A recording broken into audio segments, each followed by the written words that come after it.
look at her. Her head as big as a coconut. And maybe she has always had problems with the way her head is. And you say it, you echo it, what will happen? She'll be like, oh no, the head again. Why do I have a coconut head? So you see, you have killed her psychologically. And what will happen? The next time people are dancing and flinging their heads, like, woo! She'll be like, she'll want to jump, and then she'll be like, oh, the coconut head. And she won't want to make noise. Like you telling somebody, Jennifer, you have no legs. You shouldn't even be coming out. Every time I see your leg, it reminds me of letter O. And then Jennifer wants to come out on her gown on social night. And as she makes it, oh leg, oh my God. If I walk, they will see my leg as this. Damn. And then she'll be like, I better stay in the hostel with my old leg. And instead of wearing the things she wants to wear, your poison lives in her head. She can never come out publicly because of what you have said.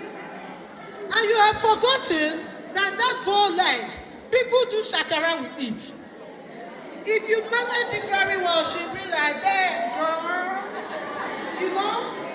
But because of what you have told her, and some of you think, I just said it when she was in JS1. Let me tell you, evil registers. When somebody tells you you are gorgeous, it stays. But when somebody tells you there's something about your dentition, it's scattered. Let me tell you, the next time you want to laugh out, you'll be like,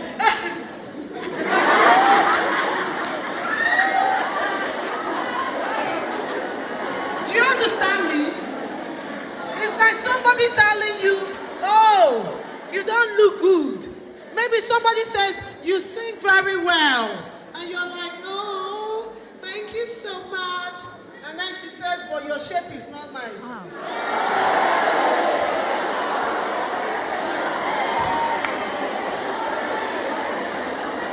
Guess what? Imagine the principal tells you to come to the stage and lead the national anthem. What will you do?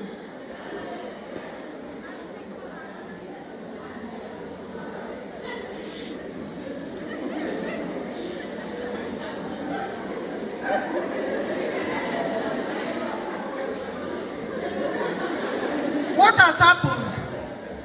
You are having complex problems because of a careless statement made by someone. And the girl that would have said, arise, oh, you will not see her doing, arise, oh, Patra, Nigeria. So somewhere, I'm sure you will sit down somewhere and say, what's wrong with her? Why is she singing this way? Well, you are the problem. The things you have said with your mouth.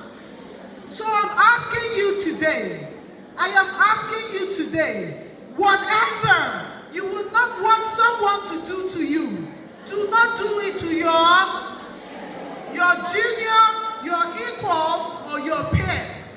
Let us never hear. In fact, a bully is a classless being.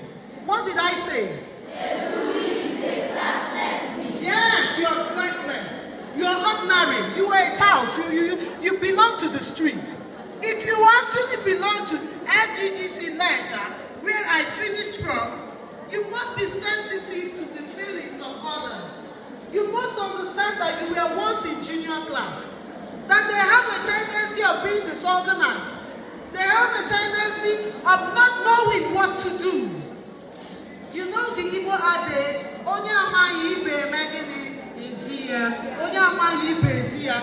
When you don't know, others will teach you.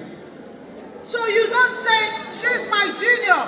And for your information, if you're a mature person, you must teach you must treat the younger ones as your siblings, except you bully your siblings at home.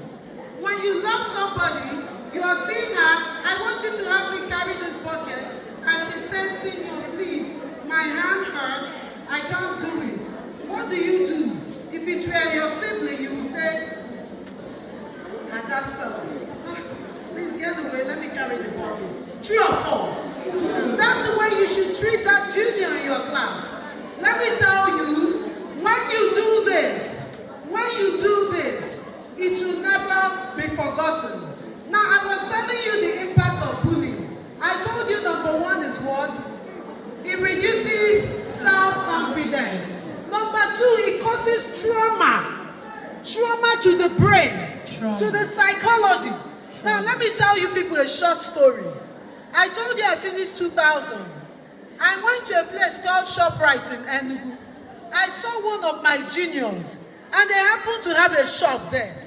So when I walked in, she hugged me. She was like, Didi, it's really been long, I've missed you. I said, no, you haven't missed me. If you miss me, you'll be attending Enugu meetings. Because we have our meetings in Enugu, and we also have in Nsukka. She said, Senior Didi. I said, you still call me senior after 23 years. She said, Senior Didi, do you know why I don't come for that meeting? I said, no. She said, because two of your members, particularly one, bullied me when I was in school. And 20 years after, I am still going through the trauma of what she did to me in school. And I said, I don't understand. Listen, it's a serious thing.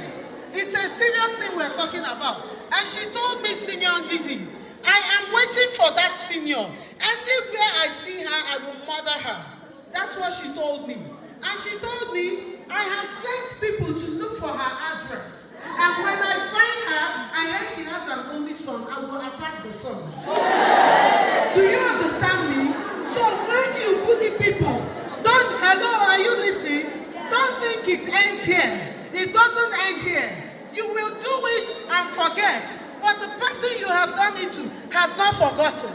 That is the amazing thing. She will not be in JS1 forever. Am I communicating? Yes. She will not be your classmate forever. Once you leave that TGC letter, that girl that used to be big in your eyes might become the least of persons. And that person you were ignoring in school could be the highest of persons. That is how life is. Do I go on with my story? Yes. And I started begging her. I said, no, don't do this. You are going far. Why would you? She said, Senior, I still can't sleep at night.